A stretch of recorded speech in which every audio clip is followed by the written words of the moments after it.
Shalom, sahabat setia Bible Study Online CK7 yang dikasihi Tuhan Yesus Kristus. Semua kita tetap semangat dan senang bisa mempelajari kembali firman Tuhan dan mendapatkan tuntunan untuk bisa mengenal firman yang kekal, yakni Tuhan Yesus Kristus lewat firman yang tertulis ini. Kita tahu bahwa salah satu pembunuh kerohanian orang percaya, bahkan juga penghancur relasi dan pernikahan itu adalah dosa seksual. Ini adalah dosa yang sebenarnya begitu bodoh, tetapi orang bisa tetap tergiur dan tidak mengerti bahwa ini sangat mematikan. Mengapa? Karena dosa ini begitu menggiurkan, penuh rayuan, tetapi sebenarnya dia sangat berbahaya. Karena dapat bermula dari perkara-perkara kecil yang tersembunyi, tidak kelihatan. Bahkan dalam beberapa kasus kelihatannya sangat polos, innocent. Tetapi sebelum si korban itu sadar, dia sudah dihancurkan oleh dosa ini. Ia seolah-olah menjanjikan kebahagiaan, kenikmatan, tetapi pada akhirnya selalu akan menghancurkan korban itu. Pernyataan seperti, ini biasa kok, kayaknya hubungan ini gak bahaya deh. Kita cuma ngomong-ngomong doang kok, kita gak ngapa-ngapain. Sebelum kita membahas lebih jauh, mari saya mau mengajak kita untuk mengarahkan hati kita lebih dahulu kepada Tuhan. Pikiran kita kuduskan, kita menerima pengudusan lewat pujian, lewat penyembahan dan pengagungan kita kepada Kristus. Sehingga apa yang akan kita bahas ini sungguh tidak akan membuat kita jauh, tetapi justru semakin dekat dengan Kristus. Haleluya. Kami bersyukur Tuhan. Kami berterima kasih untuk kebaikan-Mu. Kami berdoa biarlah kiranya Engkau akan menyatakan kehendak-Mu yang sempurna. Oh Roh Kudus, tuntun kami supaya pikiran dan hati kami lurus melihat ini sebagai hal yang kudus dari Engkau. Oh terima kasih Tuhan. Haleluya. Mari naikkan syukur saudara kepada Tuhan. Terpujilah Kau Tuhan. Haleluya. Praise you Jesus.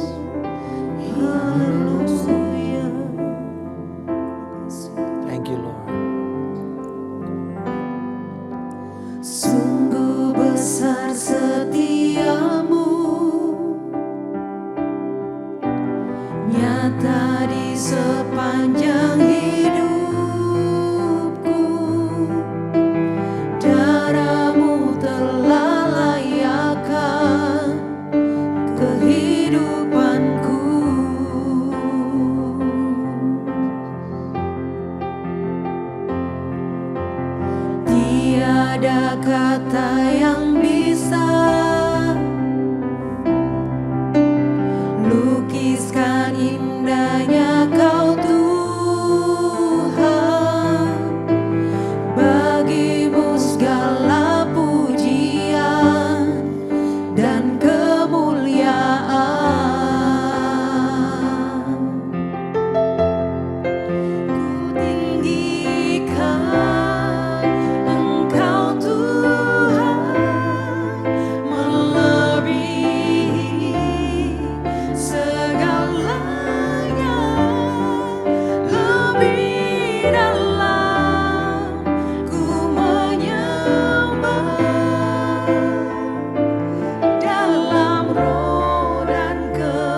Sungguh besar setiamu, nyata di sepanjang hidupku. Darahmu telah layakkan Amin. kehidupanku. Terima kasih Tuhan Yesus. Praise you, Lord. Tiada kata yang bisa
kan setia sampai akhir hidupku.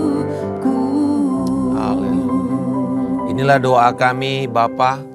Kami terus menjaga kesetiaan kami kepada Engkau, juga kepada setiap keluarga, pasangan mereka untuk setia Tuhan di dalam menjaga komitmen dan ikat janji dalam hidup kami Tuhan, terutama di dalam pernikahan. Kami bersyukur untuk firman-Mu pada hari ini yang akan menerangi kami dan membuat kami berjalan di dalam kebenaran-Mu. Amin.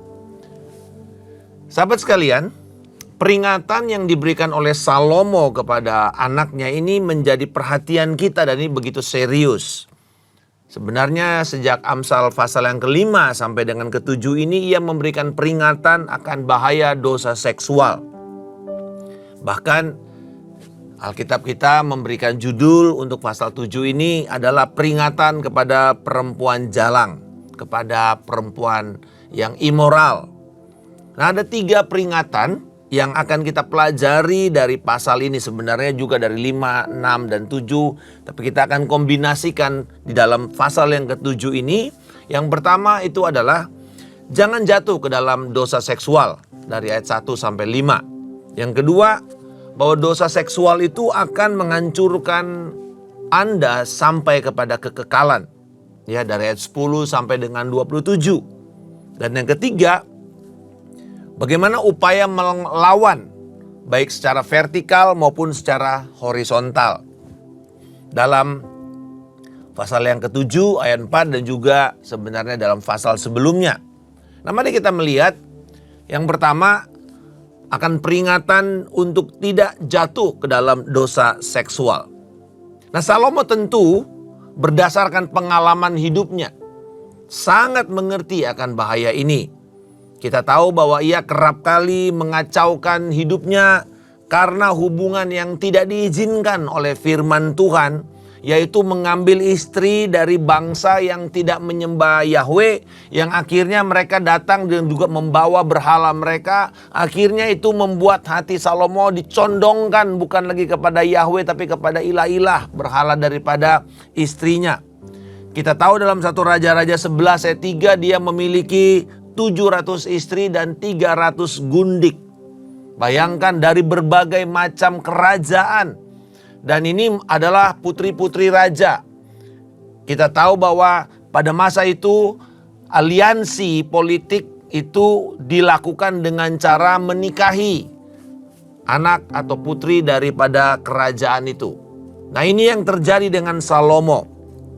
Lalu ia mengingatkan anak-anaknya untuk menjauhi perempuan jalang atau pelacur dan juga dosa yang menyertainya, itu dosa seksual atau immoralitas.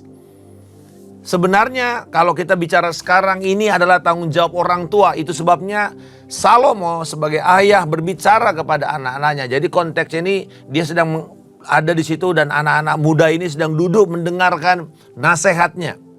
Di dalam pasal yang ke-6 ayat 20 dikatakan, "Hai anakku, peliharalah perintah ayahmu dan janganlah menyia-nyiakan ajaran ibumu." Dengan kata lain, tanggung jawab pertama untuk mendidik anak-anak kita tentang bahaya atau tentang kekudusan dan bahaya dosa seksual itu pertama adalah kepada orang tua. Jadi Bapak Ibu, jangan izinkan anak-anak kita belajar atau mendapat informasi dari sumber-sumber yang tidak bisa dipertanggungjawabkan. Seperti internet atau dari teman-teman mereka yang tidak takut akan Tuhan. Harusnya itu datang dari kita. Saya belajar pertama sekali memperkenalkan mengenai reproduksi dan bahaya tentang seksual itu kepada putri saya dan istri saya mengajarkan dengan angle yang berbeda atau dengan sudut pandang sebagai laki-laki dan sebagai seorang perempuan, sehingga dia sadar betapa tanggung jawab ini adalah tanggung jawab yang begitu besar. Nah, seks di dalam Alkitab adalah karunia yang luar biasa dari Tuhan. Selama itu dilakukan di dalam ikatan pernikahan yang kudus, dia menjadi indah serta kudus karena wujud puncak dari satu keintiman, satu komitmen dan juga bukan sekedar untuk sebuah alat reproduksi, tetapi upaya mengungkapkan kasih yang terdalam. Itu sebabnya dosa ini dipakai oleh iblis, dipelintir oleh iblis untuk menghancurkan banyak orang-orang percaya. Dosa ini dikatakan merayu seperti lidah wanita yang dicelupkan madu. Dan perempuan jalang ini merupakan saingan dari hikmat, ya, di dalam ayat yang keempat. Nah, bagaimana mereka akan dijatuhkan oleh perempuan jalang ini? Ayat 1-5 ditekankan tentang kata-kata mereka yang licin. Nah, dosa perzinahan itu umumnya dimulai dari kata-kata, dari komunikasi. Coba bayangkan pertamanya bagaimana? Curhat-curhat, ya kan? Mulai cerita-cerita, mulai ungkapkan antara lawan jenis yang bukan di dalam pernikahan. Dan bermula dari komunikasi yang intensif, lalu kemudian mulai ada unsur emosional. Dan akhirnya apa yang terjadi? Mulai lagi ketemu, ada lagi pertemuan yang intens. Dari mulai kata-kata, sekarang bertemu pandang. Nah, kepada mereka yang belum menikah, mungkin serangan ini, perkataan ini datangnya dengan cara yang seperti budaya sekarang. Modern ini mengatakan begini kepada anak-anak muda. Jadi kalau tadi itu mungkin kepada pria yang di kantornya, kok kayaknya istrinya ini cerewet. Lalu dia bilang, oh istri saya gak pernah bisa dengar. Makanya dia ketemu sama orang di dalam kantornya. Mungkin sekretaris, mungkin teman kerja, mungkin satu tim yang kelihatannya bisa mendengar, peduli. Dan itulah jatuh dalam dosa perzinahan. Tetapi kepada anak-anak muda yang belum menikah, seringkali budaya kita ini mengatakan seperti ini. Aduh, jangan cepat-cepat nikah deh. Ya, lu belum siap gitu. Dan pastikan kamu siap. Tapi sebenarnya saya selalu bertanya kepada anak-anak muda yang ingin menikah, seberapa siapkah kesiapan itu? Apakah harus punya ini, punya ini, punya ini? Atau sebenarnya kamu siap secara rohani, kamu siap secara mental, kamu siap secara keuangan, bisa mandiri, dan kemudian kamu akan membangun keluarga kamu. Nah, saudara-saudara, dunia mengatakan kamu udah begini aja, ya, lama aja lajang terus. Tapi mereka mengatakan ada kebutuhan dari biologis mereka dan bilang udahlah free sex saja. Nah, akhirnya jatuh juga mereka ke dalam dosa seksual itu. Bapak Ibu, saudara-saudara sekalian, di dalam ayat 7-8, godaan atau flirting dari lawan jenis itu kelihatan di dalam ayat 7 dan 8. Mungkin pertama kelihatannya bercanda, tetapi lama-kelamaan akan dianggap lumrah lalu disetujui dan kemudian dilakukan. Selain dari perkataan juga penampilan, ya, penampilan dari pakaian yang sensual juga menjadi jalan masuk kepada jebakan dosa seksual ini. Jadi pertama diingatkan, jangan jatuh, dan sumbernya baik dalam perkataan maupun dalam penampilan itu dua hal yang perlu kita hati-hati sekali. Jangan tertipu dengan dua hal ini.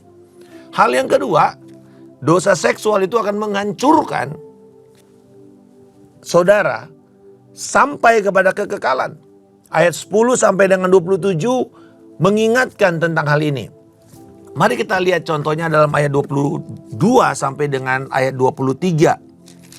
Firman Tuhan mengatakan, sampai anak panah menembus hatinya seperti burung dengan cepat menuju perangkap tanpa menyadari bahwa hidupnya terancam. Oleh sebab itu, hai anak-anak, dengarkanlah aku dan perhatikanlah perkataan mulutku. Ayat 22. Tiba-tiba orang muda itu mengikuti dia, seperti lembu yang dibawa ke penjagalan, dan seperti orang bodoh yang terbelenggu untuk dihukum. Pernah saudara-saudara lihat ya dulu ya, mungkin itu lambang hati, lalu ada tanda panah, tusuk gitu ya. Dulu pada masa ada sepeda, biasanya itu ditaruh di penghias lumpur, penahan lumpur sepeda itu, wah itu lambang hati ada ditusuk. Sebenarnya itu firman Tuhan mengatakan ini.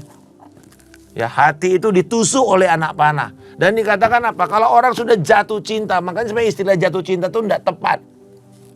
Kita nggak jatuh cinta, saudara. Kalau jatuh cinta, saudara akan jatuh beneran. Sebenarnya kita mengatakan we learn to love each other. Kita belajar Even orang yang menikah belajar untuk mencintai pasangannya terus menerus. Bukan jatuh cinta, karena jatuh cinta saudara akan jatuh beneran nantinya. Jatuh dalam dosa. Karena semuanya itu sifatnya tidak kuat, tidak ada dasar fondasinya. Nah, saudara dikatakan di sini, ketika si anak itu tertipu, tersirap gitu ya, kira-kira. Lalu kemudian itu seperti apa dikatakan? Seperti anak lembu yang dicucuk hidung. Dibawa kemana saja dan akhirnya jadi daging panggang saudara. Jadi steak. Kita melihat akhirnya bagaimana si iblis itu membawa orang-orang muda ini. Nggak ngerti apa-apa. Hanya ingin karena mungkin lebih cepat kaya. Mungkin jual diri. Dan kemudian supaya dapat handphone yang lebih mahal, yang lebih keren, yang lebih prestisius. Untuk dapat duit murah, anak-anak SMA menjual dirinya. Anak-anak kampus menjual diri mereka. Hanya untuk mendapatkan sesuatu yang kelihatannya keren. Inilah akhirnya orang itu dicucuk hidung dan ini membangun satu kehancuran dalam hidup mereka. Karena apa? Karena kemudian hati dan pikiran mereka sudah dikuasai oleh dosa ini. Dan Tuhan akan menghakimi hal itu. Dosa ini kelihatannya paling suka bersembunyi di tempat gelap. Jadi jangan kaget, bahkan kadang-kadang para pelayan Tuhan sendiri punya masalah ini, tapi belum kelihatan. Tapi nanti ketika ada kesempatan, ketika kemudian dia sudah semakin besar, iblis akan hantam orang-orang ini dan menjatuhkan dia. Karena iblis tahu, dikatakan pukul gembala, jatuh semua orang-orang yang ada di bawahnya. Nah, itu persoalan yang kita lihat sekarang ini di dalam gereja. Di mana banyak orang-orang yang dipakai Tuhan jatuh di dalam dosa ini. Hanya karena mereka tidak mengerti betapa bahayanya. Dan ini masuk dalam pikiran anak-anak kita. Bukan hanya berbahaya kepada tubuh kita, tapi penghakiman yang dari Allah itu. Ini bukan cuma masalah, nanti kamu kena STD ya, sexual transmitted disease, penyakit seksual begini. Difokuskan hanya kepada diri mereka sendiri. Kampanye-kampanye sekarang lebih parah lagi saudara, safe sex. Seks aman. Tetapi berarti kamu boleh melanggar firman Tuhan, yang penting kamu aman, kamu tidak terpapar, kamu tidak tertular, kamu tidak hamil. Tapi pertanyaannya, apakah itu berkenan kepada Tuhan? Jadi kampanye sekarang ini fokusnya ke diri mereka, bukan kepada Tuhan. Apakah ini berkenan kepada Allah? Apakah tindakan ini akan menyenangkan Tuhan? Apakah tindakan ini membawa saya mendekat kepada Tuhan atau tidak? Tetapi firman Tuhan berkata bahwa dosa orang-orang yang melakukan tindakan seksual ini akan dihakimi sampai pada akhir zaman. Jadi kita mesti melihat keseriusan dosa ini Bapak Ibu. Kalau kita tidak melihat ini sebagai hal serius, kita akan jatuh ke dalam tipuannya dia. Kita anggap ini main-main. Kita anggap ini seperti, saudara tahu misalnya ada kisah dia punya ular naga kecil. Ya, dia masih lucu. Tapi kemudian dragon ini bertambah besar dan bertambah besar, akhirnya apa? Menghabiskan semua kampung itu. Dosa seksual itu seperti itu. Kelihatannya pertama oke, cute, gak apa-apa, menyenangkan. Emosi kita kayaknya ketarik, enak. Tapi at the end, menghancurkan orang tersebut, relasi-relasi di sekitarnya, dan sampai kepada kekekalan. Jadi pertama peringatannya, jangan jatuh ke dalam dosa ini. Bahkan Perjanjian Baru mengatakan dalam 2 Timotius 2:22, larikan dirimu dari dosa ini. Yusuf mengerti betapa seriusnya dosa ini. Dia melarikan dirinya. Bahkan sampai dia bersedia untuk lari telanjang demi menyelamatkan panggilan hidupnya. Dan kita tahu Tuhan membela dia. Walaupun ada tuduhan palsu dari istri Potifar. Tapi Potifar tahu. Di dalam satu buku tradisi Yahudi dikatakan bahwa kenapa makanya si Yusuf itu tidak dihukum. Padahal dia orang Ibrani, gampang sekali bagi orang Mesir untuk membunuh orang begini, nggak ada artinya. Banyak orang-orang yang bisa dipakai lagi. Tapi kemudian dibilang bahwa karena kalau orang itu diperkosa, yang rusak tuh bukan bagian belakang baju si pemerkosa. Harusnya dari depan karena terjadi pergumulan. Tapi kenapa yang rusak baju di belakang? Sederhana, karena Yusuf lari. Dia lari. Saudara perhatikan waktu dia mengatakan at the end. Pertama dia mengatakan dia hormati pekerjaannya. Yang kedua, masih belum. Dia lawan lagi dengan cara apa? Dia menghormati pernikahan daripada atasannya. Dikatakan semua ini berada di bawah kekuasaanku kecuali kamu, Bu.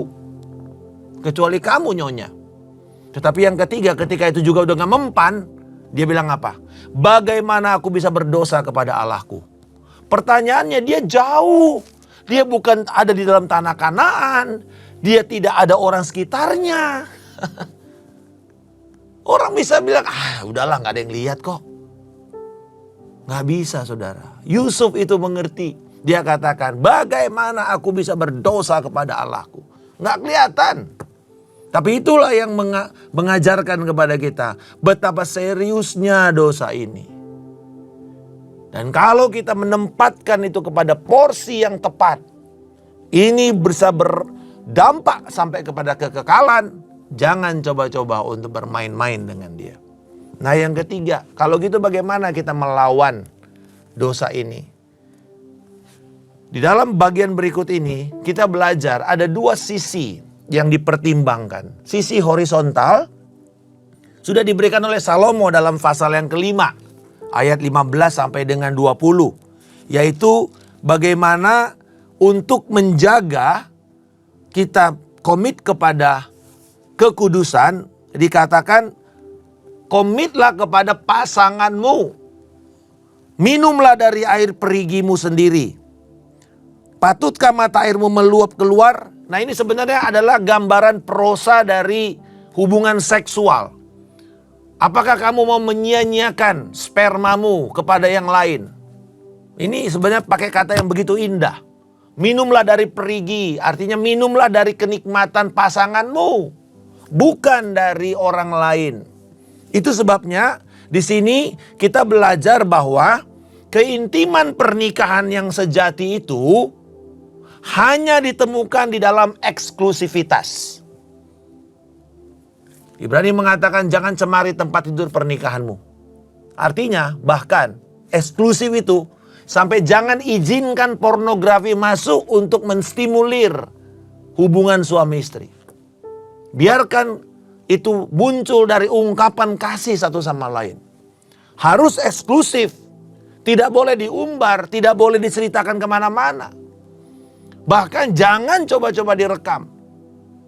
Saudara nggak akan tahu betapa mengerikannya, menghancurkan pada waktunya nanti hal seperti ini.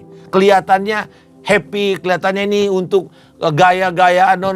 Enggak, saudara. Ini berbahaya sekali. Jadi Alkitab jelas mengatakan kenikmatan seksual yang sejati itu hanya di dalam konteks eksklusivitas. Suami istri yang sah dalam pernikahan yang kudus. Tidak bisa dibagi, tidak bisa diumbar ke publik. 1 Korintus pasal yang ke-6 mengingatkan kita untuk menjauhi dosa percabulan dan perzinahan. 1 Korintus 7 menasehatkan jemaat untuk menikmati keintiman seksual itu hanya dengan pasangan dalam pernikahan kita. Jadi jelas ayat ini dalam perjanjian lama tembus sampai ke perjanjian baru sampai sekarang. Itulah sebenarnya kebenaran tentang bagaimana kita melawan. Setialah dengan pasanganmu, dengan istri masa mudamu, dikatakan. Itu yang kita mesti jaga. Kesetiaan kita sampai maut yang memisahkan kita. Sampai kematian fisik yang memisahkan kita. Tetapi kemudian bukan cuma yang horizontal, yang vertikal. Nah ini yang paling penting. Kenapa? Karena di dalam ayat yang keempat dari pasal 7 diingatkan oleh Salomo. Katakanlah kepada hikmat, engkaulah saudaraku, dan sebutlah pengertian itu sanakmu. Nah kita tahu bahwa hikmat di sini itu bukan cuma sekedar ajaran. Perhatikan, nanti kita akan lihat dalam pasal 8, pasal 9 bahwa hikmat itu diumpamakan seperti seorang wanita. Sementara dosa seksual, lawan hikmat itu kebebalan atau kebodohan, foolishness, folly. Itu juga seorang perempuan. Jadi dia bilang begini, ada rivalitas antara dosa si pemilik dosa seksual, yaitu wanita jalang tadi, dibandingkan, dikontraskan dengan wanita bijak, yaitu si hikmat.